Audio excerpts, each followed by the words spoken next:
Nay, kasama ko po yung crush ko. Hello po, tita.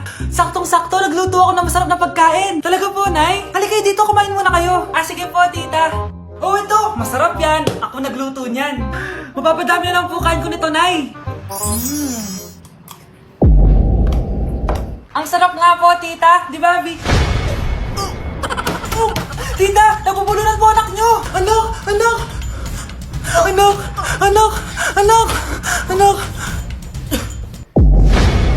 Anak, anong gagawin natin, tita? Tumawag ka ng doktor. Sige po, tita.